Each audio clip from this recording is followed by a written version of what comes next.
Salut à tous, salut à toutes. Je vous souhaite une très très très bonne année 2022, qu'elle soit remplie de joie, de réussite, au travail, dans la vie, les amis, les sentiments, tout le bordel qui va avec. Aujourd'hui, on commence l'année 2022 sur les chapeaux de roue. Alors, non, j'ai pas encore vu Matrix ni Kingsman, ça viendra plus tard comme je l'ai dit. Aujourd'hui, nous allons faire un petit récapitulatif niveau série de 2022. Alors, ce n'est pas un flop, ce n'est pas un top, c'est juste on va parler des séries que j'ai vues en 2022 et que j'ai vous dire en quelques mots ce que j'en pense. Et on va commencer par Big Mouth. Alors, Big Mouth, la série Netflix, de, donc sa saison 5, que je trouvais très sympathique. Voilà, c'est pas une série qui va me laisser un souvenir indélébile dans ma vie de cinéphile, mais c'est quand même une très bonne série, très drôle, qui va dans des blagues vraiment très graveleuses, mais qui, par certains choix scénaristiques, je trouve un peu facile, un peu bête, un peu dommage, mais ça reste quand même une assez bonne série, je dois le dire. Voilà.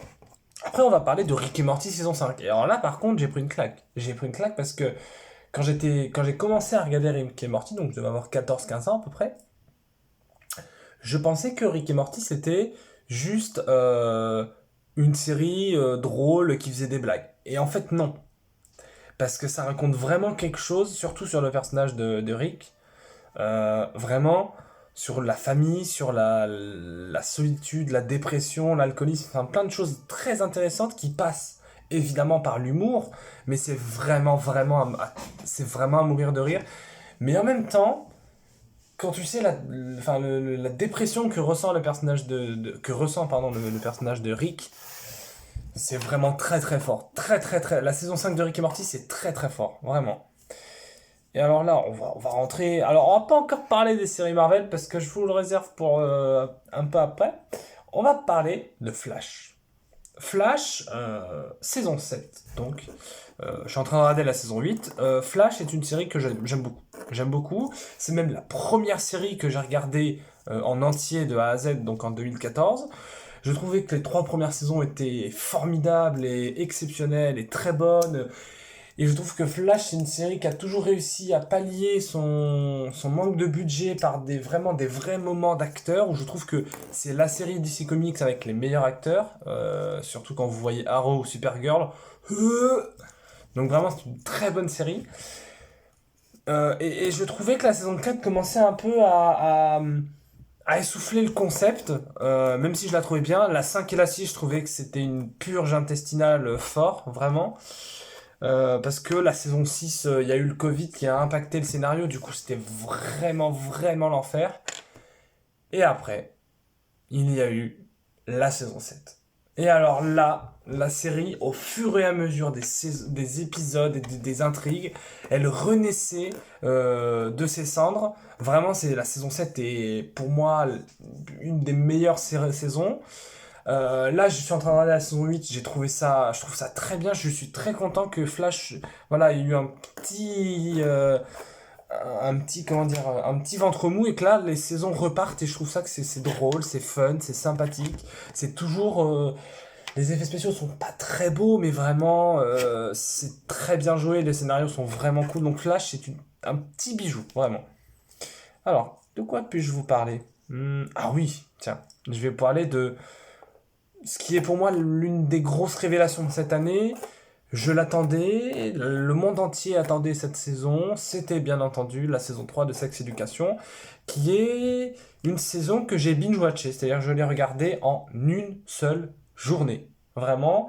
Une petite dédicace à Maeva d'ailleurs, hein, chez qui j'ai regardé les deux premiers épisodes. Ma critique de la saison 3 est disponible sur la chaîne. Je trouve que c'est euh, pour moi la meilleure saison, la meilleure série que Netflix a fait depuis très longtemps. La Casa de Papel, je trouve ça horrible. Emily in Paris, c'est de la merde. Enfin, qu'est-ce que je pourrais dire? Plein d'autres choses. Il y a Peaky Blinders aussi qui est vraiment très cool, mais sincèrement, je trouve que Sex Education, moi qui ai bientôt 20 ans, c'est une série qui me parle beaucoup plus que Peaky Blinders, évidemment. C'est une série qui te parle qui te parle d'amour, d'amitié, de sentiments, de trahison, de mensonges, de violence. Ça te parle de plein de choses et ça te prouve qu'il n'y a pas qu'une seule façon d'aimer quelqu'un. Ça parle de plein de thématiques extrêmement intéressantes. Je pense notamment gros big up au personnage de Adam qui a commencé dans la saison 1 comme une sorte un peu de brute épaisse, complètement bétos, complètement débile et qui au final se révèle être bisexuel et qui finit par sortir avec Eric.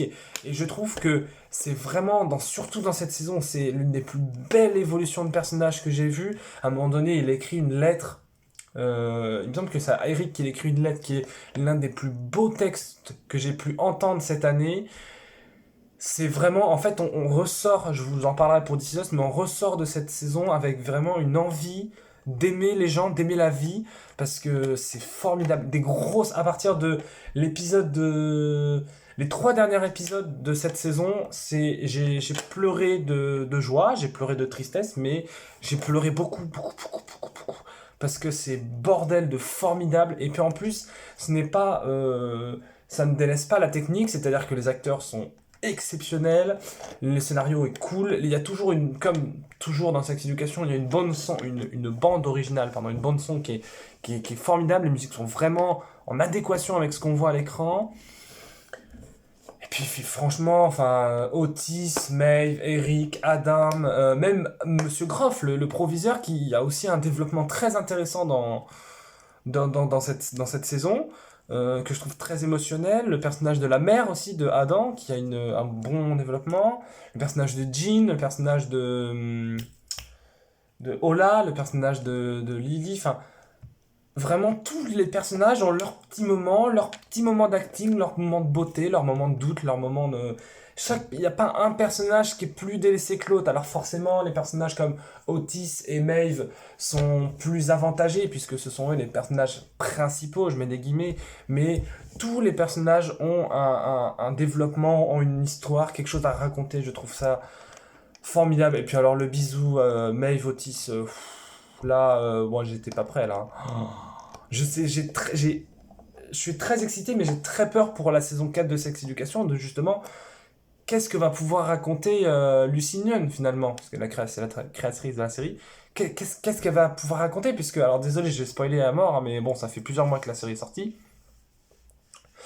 Euh, enfin, Maeve est partie en Amérique pour étudier, alors qu'elle venait tout juste de se mettre avec Otis, et elle lui dit ce n'est pas un adieu, c'est juste un au revoir. Je suis en mode, mais oui, mais dans ce cas-là, enfin, Eric a quitté Adam, euh, Aimé a quitté Steve. Waouh, qu'est-ce qui va pouvoir se passer, quoi. Puis surtout que le lycée va être vendu. C'est juste. Voilà, j'ai très peur, mais pour vous faire court, la saison 3 de Sex Education, c'est un tourbillon d'émotions. C'est pas un drame, c'est une comédie romantique avec des moments dramatiques. C'est beau, puis c'est bien filmé, c'est très très beau, c'est vraiment sublime cette série. Donc voilà. Maintenant, avant de parler de la série de l'année, nous allons faire un petit rewind sur les 4 séries Marvel qui sont sorties. On va parler par ordre de sortie. Donc quand Marvel a annoncé des séries après Avengers Endgame, j'étais à la fois content et dubitatif. À la fois content parce que Faucon et Soldat d'hiver, je sais que c'est un duo qui marche, les acteurs ils sont bien, ça va. C'est ok, pour moi c'est d'accord, puis c'est surtout qu'à la fin d'Endgame, on sait que Sam devient Captain America, donc ça déjà ça me plaît. Ensuite on nous annonce Loki. Bon, j'aime bien le personnage de Loki, contrairement à la majorité des gens, je trouve que Loki est un bon personnage, certes, mais c'est pas pour moi le dieu ultime de Marvel. Donc, bon, pourquoi pas. Ensuite, on nous annonce une série Hawkeye. Bon, là, déjà, je dis un peu oui. Parce que j'aime bien Hawkeye, et si on lui donne pas un film solo, au moins donnez-lui une série. Donc là, je dis oui. Et ensuite, on nous annonce WandaVision. Et pour ceux qui suivent la chaîne depuis maintenant, depuis longtemps, vous savez que je n'aime pas du tout que ce soit le personnage de Wanda ou le personnage de Vision. Je trouve que, franchement, pour être très honnête avec vous, si c'était Wanda Maximoff qui était morte dans Avengers 2, ça aurait pu être 1000 fois plus intéressant et j'aurais bien voulu revoir Aaron Johnson en Quicksilver, en vif argent. Hélas, les scénaristes ont décidé autrement. On nous la met dans Captain America Civil War. Elle est aussi utile qu'une cuillère à soupe, donc voilà. On nous la met dans Infinity War. On nous met les deux en amoureux dans Infinity War. Oui, bon. Non, clairement pas. Vraiment, j'ai un très gros problème avec ces deux personnages. Et alors là, dans Infinity War, Vision meurt. Bon. Je me dis, ok, ça raconte un truc.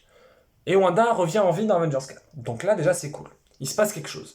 Je me dis, mais comment vont-ils faire revenir Vision? Surtout qu'il avait la pierre de l'esprit. Et donc là, après, il y a eu les bandes annonces des séries. Je suis désolé, ça va être un peu long, mais c'est parce que Marvel, vous savez que ça me plaît. Donc je vois la bande annonce de Loki. Je trouve ça la grosse surprise. Grosse surprise, la bande annonce me hype au plus haut point. Des 4 séries, c'était celle qui m'intéressait le plus. Voilà, Faucon et Soldat d'hiver, on voit la bande-annonce. Voilà, on sait que c'est du tout cuit, ça roule, c'est ok.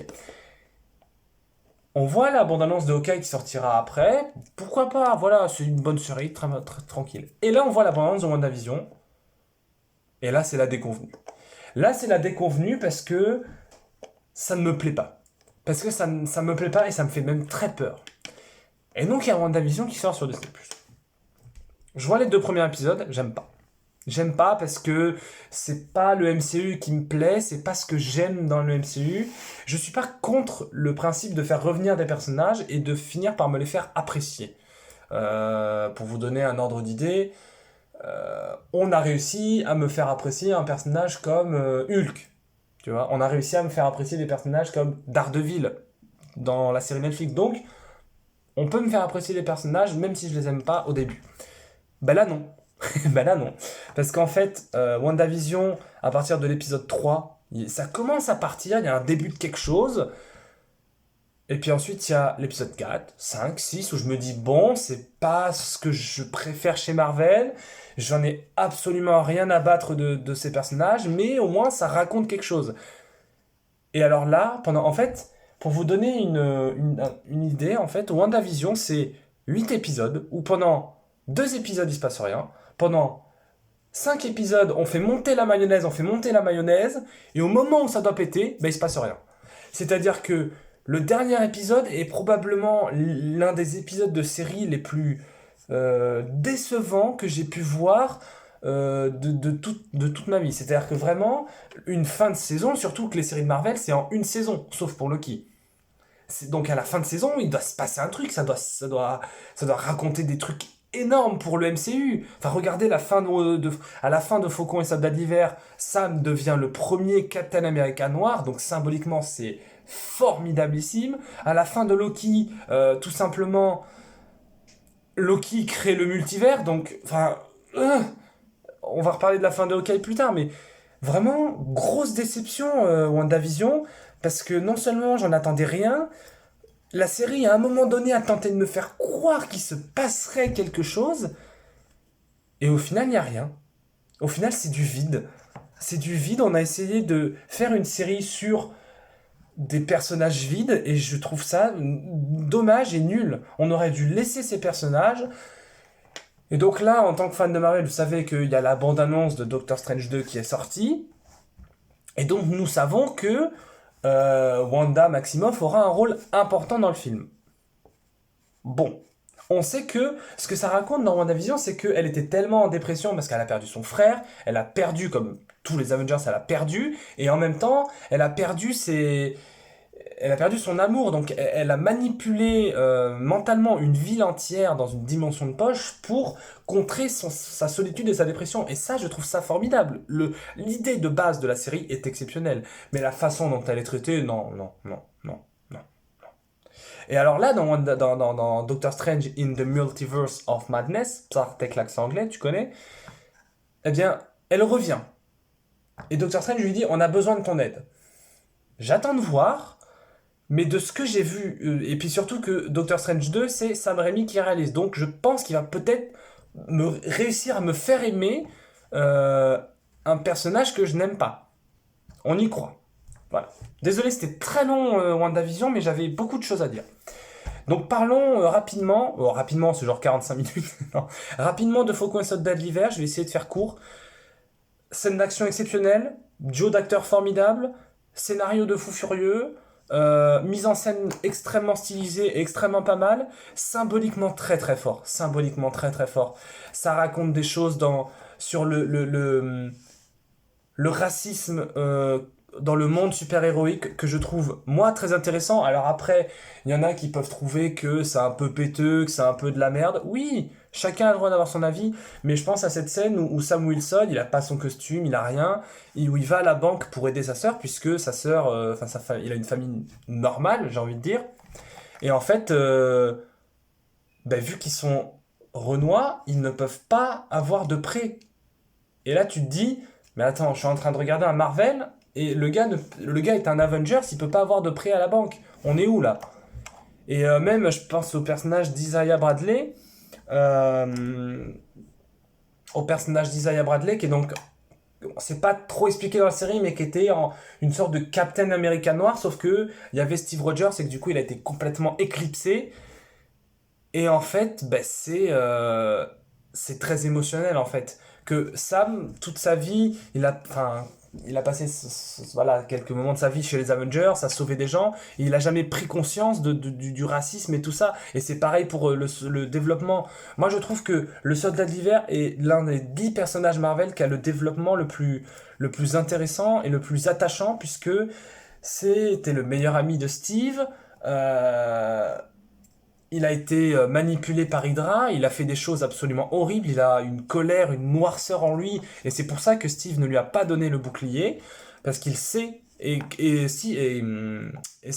comment Bucky est conscient qu'il a cette noirceur, et il est conscient qu'il ne peut pas être Captain, et quand il voit que Sam donne le bouclier, il lui dit mais t'es pas bien ou quoi? Parce que le bouclier a une importance. Le bouclier, ça prouve à tout le monde que quiconque porte ce bouclier peut être un symbole d'espoir pour l'humanité tout entière.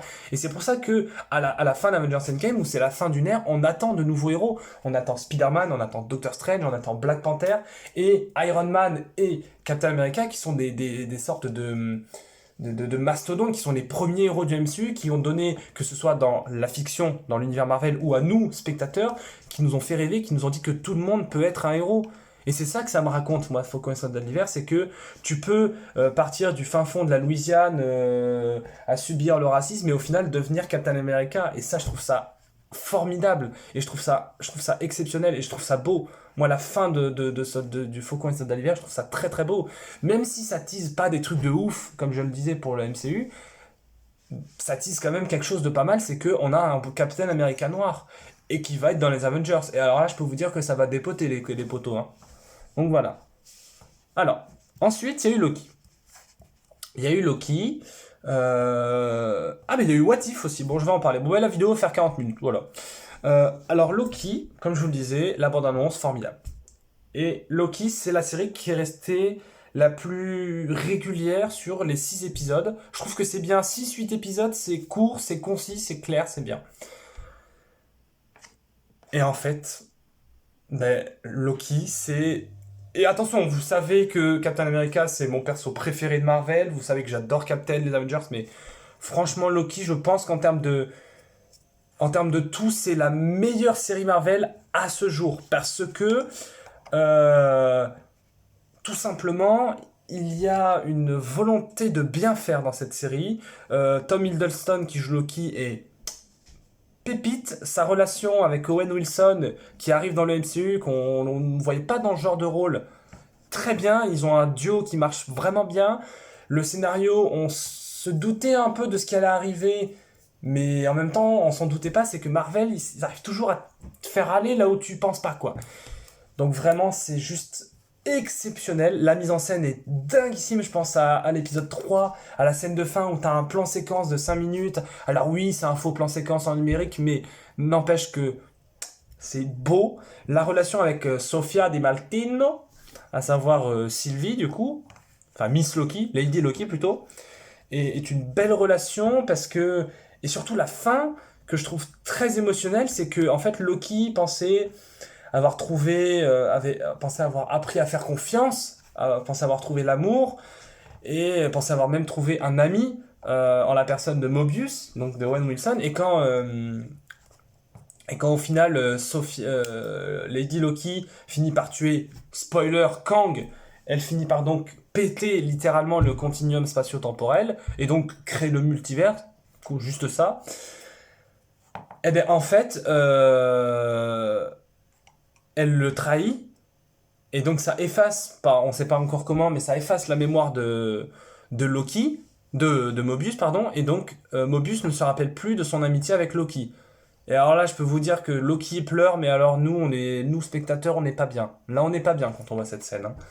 Et puis alors les musiques, oh là là là là, les musiques, je les ai écoutées en boucle, hein. Ah, c'est franchement, Loki, c'est la grosse surprise et c'est vraiment super. Voilà. Donc, je vais vous dire juste deux trois mots sur What If. What If, c'est donc la série d'animation. C'est pas trop mal. Sur les 6 épisodes, t'en as un ou deux qui sont un peu en dessous du lot. Mais après, il y a des épisodes que j'ai réussi à. En fait, je les ai tous appréciés.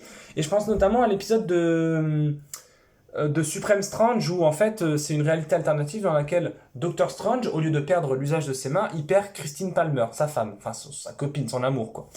Et il essaye par tous les moyens de la ramener à la vie. Et en fait, depuis que j'ai vu la bande-annonce de Doctor Strange 2, j'adore cet épisode. Et je l'ai revu et je trouve ça bien, même si je l'avais pas du tout aimé au début. Donc en fait, j'aime tous les épisodes. C'est une série qui est canon du coup dans l'univers Marvel. Et bah franchement, si vous voulez faire des séries genre Captain Carter ou ce genre de choses, moi je suis très très chaud de voir Captain Carter dans le MCU, hein.